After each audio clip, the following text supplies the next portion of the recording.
சதுரங்க பிரியர்கள் அனைவருக்கும் வணக்கம். ஸோ இன்றைக்கி நம்ம பார்க்க போகிற வீடியோவில் மேக்னஸ் கால்சனுக்கும் அர்ஜுன் எரிகேசிக்கும் நடந்த ஒரு பிளிட்ஸ் ஆட்டத்தை வந்து நம்ம பார்க்க போகிறோம். ஸோ இந்த பிளிட்ஸ் ஆட்டத்தை வந்து பார்த்திங்கன்னா நம்ம டாடா ஸ்டீலோடைய பிளிட்ஸ் செக்ஷனில் சுற்று 8 இருந்து நம்ம பார்க்க போகிறோம். இதில் ரொம்ப ஒரு இன்ட்ரெஸ்டிங்கான ஒரு விஷயம் என்ன அப்படின்னா, அர்ஜுன் வந்து மேக்னஸ் கால்சனை 20 மூவில் வந்து பீட் பண்ணியிருக்காரு. மேக்னஸ் கால்சன் வந்து 12வது மூலே பிளண்டர் பண்ணிடுறாரு. ஸோ இது எல்லாத்தையும் நம்ம வந்து இந்த கேமில் வந்து பார்க்க போகிறோம். ஸோ இந்த ஆட்டத்துக்குள்ள போகிறதுக்கு முன்னாடி ஒரு ரெக்வஸ்ட் என்ன அப்படின்னா, நீங்கள் சப்ஸ்கிரைப் பண்ணாமல் வீடியோஸ்லாம் பார்த்துட்டு இருக்கீங்க அப்படின்னா சப்ஸ்கிரைப் பண்ணிட்டு பெல் பட்டனை ப்ரெஸ் பண்ணி வச்சுக்கோங்க. அண்ட் இன்னொரு சின்ன ரெக்வஸ்ட் என்ன அப்படின்னா, இந்த மைக்கோட செட்டப் மட்டும் கொஞ்சம் நான் வந்து சேஞ்ச் பண்ணியிருக்கேன். அண்ட் கேமராவோட ஆங்கிள் கொஞ்சம் சேஞ்ச் பண்ணியிருக்கேன். முக்கியமாக இந்த மைக்கோட குவாலிட்டி அண்ட் ஆடியோ குவாலிட்டி எப்படி இருக்குன்னு மட்டும் கொஞ்சம் கமெண்ட் செக்ஷனில் பதிவு பண்ணால் ரொம்ப ஹெல்ப்ஃபுல்லாக இருக்கும். அதர்வைஸ் நான் பழைய செட்டப்கே மாற்றிடுவேன். இப்போ இந்த கேமை பார்க்கலாம். கேம் வந்து E4 வந்து ஓப்பன் பண்ணுறாரு. ஸோ மேக்னஸ் வந்து பார்த்திங்கன்னா E4 ஓப்பன் பண்ணோடனே சிசிலியன் டிஃபென்ஸ் வந்து ஆஃப் பண்ணுறாரு அர்ஜுன். வேரியேஷன் வைத்து நம்ம வந்து ஆக்சுவலாக E6 விளையாடுறதுக்கப்புறம் இதை வந்து கான் வேரியேஷன் அல்லது ஃப்ரெஞ்ச் வேரியேஷன் அப்படின்னு சொல்லலாம். பட் இங்கே அது விளையாட உடனே வந்து மேக்னஸ் வந்து C4 ஆடுறாரு. அதாவது ட்ராகன் வேரியேஷனுக்கு C4 ஆடுறதை நீங்கள் பார்த்துருப்பீங்க மராக்ஸி செட்டப்பை. பட் இந்த வேரியேஷனில் பான் வந்து பார்த்திங்கன்னா மூவ் பண்ணி கொஞ்சம் டைம் வந்து லாஸ் ஆகுது ஒயிட்டுக்கு. So knight C6 D4 C-Takes D4 Knight takes D4க்கு அப்புறம் Knight F6 அதுக்கப்புறம் Knight C3. ஸோ Knight C3க்கு அப்புறம் பிஷப் C5 வந்து விளையாடுறாரு. ஸோ இந்த லைன் பொறுத்த வரைக்கும் ஒரே ஒரு மெசேஜ் வந்து நம்ம ஞாபகம் வச்சுருக்கணும். இந்த C4 லைன் வந்து விளையாடுறதுனால ஒயிட் வந்து பெருசாக லீடின் டெவலப்மெண்ட்டில் இல்லை. இன்ஃபேக்ட் நீங்கள் கவுண்ட் பண்ணி பார்த்தீங்கன்னா தெரியும் யார் வந்து டெவலப்மெண்ட்டில் லீடில் இருக்காங்க அப்படின்னு சொல்லி பார்க்கும்போது ஆக்சுவலாக அர்ஜுன் எரிகேசி தான் வந்து லீடில் இருக்கிறாரு. ஸோ Knight C2க்கு அப்புறம் வந்து பார்த்திங்கன்னா Queen B6. அதே போல் இந்த இடத்துல Knight B3 ரொம்ப இன்ட்ரெஸ்டிங்கான ஒரு ஆப்ஷனாக இருக்கும். ஸோ இது போனாங்க அப்படின்னா நான் ஒரு ஃபாஸ்ட் ஃபார்வர்டாக போயிடுறேன். இதே கேம் நம்ம ஏற்கனவே பார்த்துருக்கோம். அர்ஜுன் எரிகேசிக்கும் விஜித் குஜராத்திக்கும் வந்து நம்ம விளையாடின ஆட்டத்தை நம்ம வந்து பார்த்துருப்போம். அதில் விஜித் குஜராத்தி வந்து இந்த கேமை வந்து வின் பண்ணுற அளவுக்கு வந்து பான் சாக்ரிஃபைஸ் பண்ணி வந்து இதே மாதிரி தான் கிட்டத்தட்ட இதே போல் ஒரு வேரியேஷன் நம்ம வந்து பார்த்தது நீங்கள் பார்த்துருப்பீங்க. பட் அதில் வந்து பார்த்திங்கன்னா அர்ஜுன் எரிகேசி வந்து கேமை வந்து வின் பண்ணிடுவார். ஸோ எண்டில் அதாவது விஜித் வின் பண்ண வேண்டிய ஒரு கேம். பட் அட்வான்டேஜ் வந்து பார்த்திங்கனாக்கா அவர் நழுவ விட்டது மட்டும் இல்லாமல் அதில் ஒரு பெரிய பிளண்டர் பண்ணி அர்ஜுன் வந்து வின் பண்ணிடுவார் நம்ம சென்னை கிராண்ட் மாஸ்டர்ஸில். இன்கேஸ் இன்ட்ரெஸ்ட்டாக இருந்தீங்கன்னா அந்த லைன் நீங்கள் அந்த கேமை நீங்கள் வந்து பார்க்கலாம். ஸோ பட் இங்கே வந்து பார்த்திங்கன்னா Knight C2 வந்து கண்டினியூ பண்ணுறாரு. அதுக்கு அர்ஜுன் வந்து Queen B6 விளையாடி F2 ப்ரெஷர் பண்ணுறாரு. So Queen to D2. So Queen D2 தவிர்த்து Queen E2மே ஒரு ஆப்ஷன் தான். ஸோ கேசல்ஸ் அதுக்கப்புறம் பான் to E5 அடுத்து நைட் வீட்டுக்கு போவோம். அதுக்கப்புறம் A3 B5 வரப்போகுது. ஸோ B4 வரப்போகுது. இவர் வந்து என்னென்னா பிளாக்கோட பிளான் என்னன்னா F2வில் பெரிய ப்ரெஷர் வந்து பில்டப் பண்ணுறது தான். ஸோ Knight F6 அதுக்கப்புறம் ஏன் வந்து நைட்டில் வெட்டுறாங்க, நம்ம வந்து ரூக்காவில் வெட்டும் போது நமக்கு வந்து ரூக்கோட ஐஸ் ஓப்பன் ஆகும் அப்படிங்கிற மாதிரி தோணும். இன் சம் வேரியேஷன்ஸ் வந்து பார்த்திங்கன்னா நைட் வந்து மூவ் பண்ணி டிஸ்கவரியாக வர்றது கூட இது சான்சஸ் இருக்கும். ஸோ அந்த காரணத்தில் கூட இது மாதிரி ஆடலாம். ஸோ இதுவுமே ரொம்ப இன்ட்ரெஸ்டிங்கான ஒரு வேரியேஷன். பட் அகெயின் கேமில் வந்து Queen to D2 வந்து போடுறாரு. போட்டதுக்கப்புறம் Knight to G4. ஸோ இதுதான் அந்த லீடிங் டெவலப்மெண்ட்டில் இருக்கக்கூடிய ஒரு சின்ன பிரச்சனை. ஸோ Knight G4க்கு அப்புறம் அவர் என்ன செய்கிறாரு, F3 விளையாடோட நம்ம என்ன எதிர்பார்ப்போம், ஓகே நைட் வந்து அட்டாக்ல இருக்குது, நைட்டை மூவ் பண்ணணும். ஆனால் அவர் மூவ் தான் பண்ணுவார். பட் எங்கே மூவ் பண்ண போகிறாரு அப்படிங்கிறத பாருங்கள். Knight to F2. So rook attack பண்ணுறாரு. இங்கேருந்து வந்து பார்த்திங்கன்னா கேம் வந்து ரொம்ப காம்ப்ளிகேட்டடாகவும் ரொம்ப சுவாரஸ்யமாகவும் கொண்டு போவார் Arjun Erigaisi. So Knight to A4 போயிட்டு ஃபோர்க் பண்ணுறாரு. ஃபோர்க் பண்ணதுக்கப்புறம் குயின் வந்து பார்த்திங்கன்னா ஆக்சுவலாக குயினுக்கு வந்து ஒரே ஒரு குட் மூவ் தான் இருக்குது. அது Queen C7. ரொம்ப முக்கியமான ஐடியா இந்த இடத்துல இந்த கேமில். இன்ஃபேக்ட் இந்த கேமை வின் பண்ணுறதுக்கு முக்கியமான காரணமே இந்த குயின் வந்து பார்த்திங்கன்னா இந்த டயகனலை வந்து கண்ட்ரோல் பண்ணுறது தான். ஸோ Queen C7 போனதுக்கப்புறம் Knight into C5 விளையாடுறாரு. ஹோல் பீஸை வந்து கொடுக்குறாரு அர்ஜுன் எரிகேசி. எதுக்காக அப்படின்னா அவருடைய ரூக் அட்டாக்ல இருக்குது அப்படிங்கிறதுனால.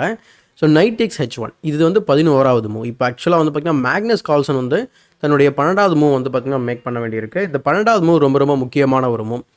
இந்த 12வது மூவில் அவர் என்ன பண்ணிடுறாரு அப்படின்னா Queen F4ல் வைக்கிறாரு. இது வந்து ஆக்சுவலாக மிஸ்டேக் நான் மார்க் பண்ணியிருக்கேன். ஆக்சுவலாக இது வந்து it should be marked as a blender.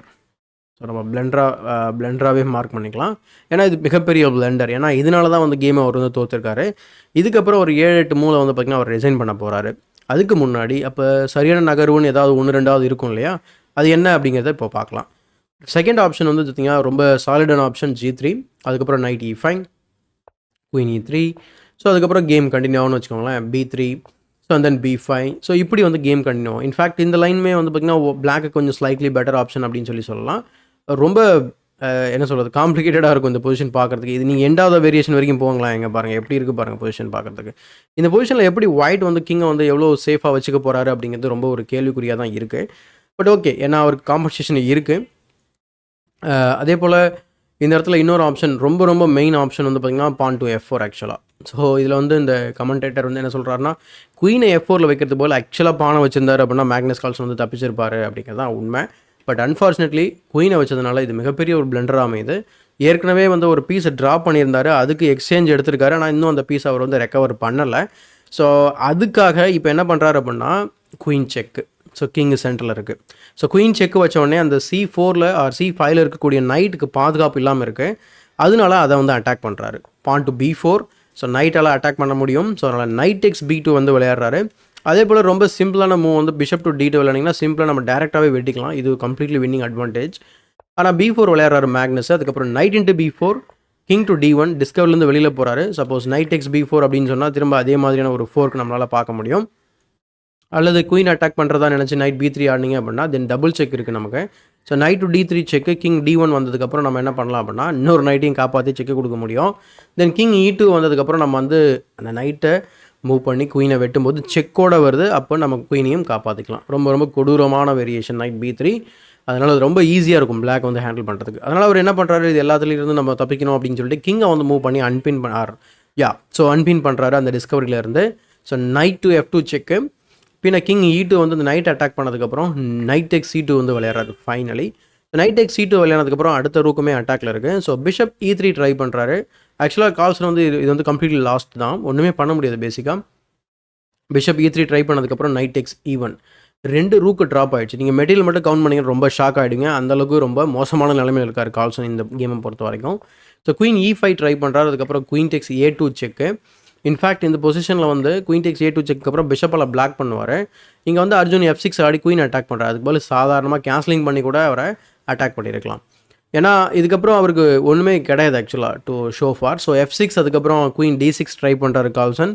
Arjun வந்து B6 ட்ரை பண்ணுறாரு ஜஸ்ட் பிஷப்பை ஃபேன் ஷட் அப் பண்ணுறதுக்காக, அதாவது முக்கியமாக அந்த நைட்டை வந்து ஓட வைக்கிறதுக்காக. ஸோ நைட் டெக்ஸ் E6 ட்ரிக் பண்ணுறாரு. எனிவே நிறைய பீஸ் வந்து நம்ம மெட்டீரியல் டவுனாக இருக்கும். ஸோ நைட் டெக்ஸ் E6 ட்ரை பண்ணி எதாவது பண்ணலாம் அப்படின்னு பார்க்குறாரு. பட் பிரச்சனை என்ன அப்படின்னா குயின் டெக்ஸ் C4 செக் வைக்கிறாரு. செக் வச்சது மட்டும் இல்லாமல் அந்த நைட்டையுமே வந்து அட்டாக் பண்ணுறாரு. ஸோ இந்த காரணத்தினால இந்த இடத்துல வந்து பார்த்திங்கனாக்கா எக்கச்சக்கமான மெட்டீரியல் வந்து லாஸ் ஆகிருக்கு. மெட்டீரியல் நீங்கள் கவுண்ட் பண்ணிங்கன்னா தெரியும் உங்களுக்கு. அர்ஜுன்கிட்ட எல்லாமே இருக்குது. கிட்டத்தட்ட 2 ரூக் வச்சுருக்காரு, 2 நைட் வச்சுருக்காரு, ஒரு பிஷப் இருக்குது. இவர்கிட்ட வந்து பார்த்திங்கன்னா 2 ரூக்கு கிடையாது, 3 மைனர் பீஸ் மட்டும்தான் இருக்குது. ஸோ அந்த காரணத்தினால வந்து பார்த்திங்கனாக்கா இந்த மைனர் பீஸும் நெக்ஸ்ட் மூலம் கேப்சர் பண்ண போகிறோம். அதையும் நம்ம மறந்துடுவோம். எக்ஸாம்பிளுக்கு let's say king takes F2 and then takes. So இது ரொம்ப சிம்பிளிஃபைடு பொசிஷன். ஸோ குயினுக்கு குயினு, அடுத்த மைனர் பீஸஸ்க்கு 2 minor piece, completely 2 rook down plus 2 pawn down. So இதை ரிசைன் பண்ணுறதுல என்ன சொல்கிறது, எந்த ஒரு இதுவுமே கிடையாது, ப்ராப்ளமும் கிடையாது, ரிசைனபிள் பொசிஷன் தான். ஸோ அதனால தான் மேக்னஸ் கால்சன் வந்து ரிசைன் பண்ணிடுறாரு 20 மூலை. ஸோ இது நம்ம எத்தனை தடவை இந்த மாதிரி கேட்டிருக்கோம் அப்படிங்கிறது ரொம்ப ஒரு அரிதான ஒரு விஷயம் தான். ஸோ மேக்னஸ் கால்சனை அர்ஜுன் எரிகேசி 20 மூலை பீட் பண்ணியிருக்காரு. மிகப்பெரிய ஒரு விஷயம் தான் இது. ஸோ அடுத்து நம்ம வந்து பார்க்க போகிறது என்ன அப்படின்னா, நம்ம ரிசல்ட்ஸ் வந்து டிஸ்கஷன் பண்ண போகிறோம். ஸோ ஆக்சுவலாக நம்ம வந்து ரேப்பிடோட ரிசல்ட்ஸ் நான் டிஸ்கஷன் பண்ணல. ஸோ ரேப்பிடோட வின்னர் வந்து பார்த்திங்கன்னா மேக்னஸ் கால்சன் தான். ஸோ யாரோ ஒருத்தர் வந்து நம்ம கமெண்ட் செக்ஷனில் போட்டிருந்தார் நம்ம subscriber. So thanks to the subscriber. என்ன சொல்லியிருந்தார் அப்படின்னா, hello I am Magnus Carlsen, I am going to win Tata Steel rapid and blitz அப்படின்னு சொல்லி போட்டிருந்தாரு இந்தியாவோடது. அதில் ஆக்சுவலாக ரேப்பிடை வின் பண்ணிட்டாரு. இப்போது பிளிட்ஸ்லையுமே வந்து பார்த்திங்கன்னா அவர் தான் லீடிங்கில் போயிட்டுருக்காரு. ஸோ 9 சுற்றோட முடிவில் 6.5 லீடிங்கில் போயிட்டுருக்காரு. ரொம்ப இன்ட்ரெஸ்டிங்கான இன்னொரு விஷயம் என்ன அப்படின்னா, ப்ரக்கும் 6ல் ட்ரையல் பண்ணிகிட்ருக்காரு 0.5ல். அதுக்கு பின்னாடி ஒரு பாயிண்டில் 2 பேர், அர்ஜுன் எரிகேசி, டேனியல் ஜூபோ 2 பேருமே வந்து பார்த்திங்கனாக்கா 1 பாயிண்ட்ஸில் வந்து பார்த்திங்கன்னா பின்னாடி போயிட்டுருக்குறாங்க. ஸோ அதுக்கப்புறம் விதித் குஜராத்தி, அதுக்கப்புறம் த்ரிபேக், வெஸ்லெஸோ, நாராயணன், நிஹால் சரீன், வின்சென்ட் கெய்மர். அதாவது நிஹால் சரீனோட ரிசல்ட்ஸ் கொஞ்சம் எனக்கு ஆச்சரியமாக இருக்குது. பிளிட்ஸ் மான்ஸ்டரான நிஹால் சரீன் வந்து பார்த்திங்கன்னா கொஞ்சம் வந்து நல்லா விளையாடல போல இருக்குது இந்த டோர்னமெண்ட்டில். லாஸ்ட் இயரில் அவர் தான் வந்து வின் பண்ணார்னு நினைக்கிறேன் rapid sections. I am not sure, but ஏதோ ஒன்று வின் பண்ணார், ரேபிடோ பிளிட்ஸாக தெரியல. ஸோ உங்களுக்கு தெரிஞ்சால் கமெண்ட் செக்ஷனில் பதிவு பண்ணுங்கள். ஸோ இந்த குயிக் வீடியோ அண்ட் அனாலிசிஸ் உங்களுக்கு பிடிச்சிருக்குன்னு நினைக்கிறேன். And I hope sound quality நல்லா இருந்திருக்கும்னு நான் நம்புகிறேன். ஸோ நானுமே ரெக்கார்டிங்க்கு அப்புறம் கேட்டு தான் அப்லோட் பண்ணும். பட் இருந்தாலும் உங்களுடைய ஃபீட்பேக் எனக்கு ரொம்ப முக்கியமாக தேவைப்படுது. ஸோ இந்த வீடியோ பிடிச்சி லைக் கொடுங்க, மறக்காம மற்றவங்களுக்கு ஷேர் பண்ணுங்கள். இன்னும் நம்ம சேனலில் சப்ஸ்கிரைப் பண்ணல அப்படின்னா சப்ஸ்கிரைப் பண்ணிட்டு பெல் பட்டனை ப்ரெஸ் பண்ணி வச்சுக்கோங்க. இதே போல் ஒரு பயனுள்ள வீடியோவுடன் உங்களை சந்திக்கும் வரை உங்கள் விடைபெறுவது உங்கள் சதுரங்க சாணக்கியன்.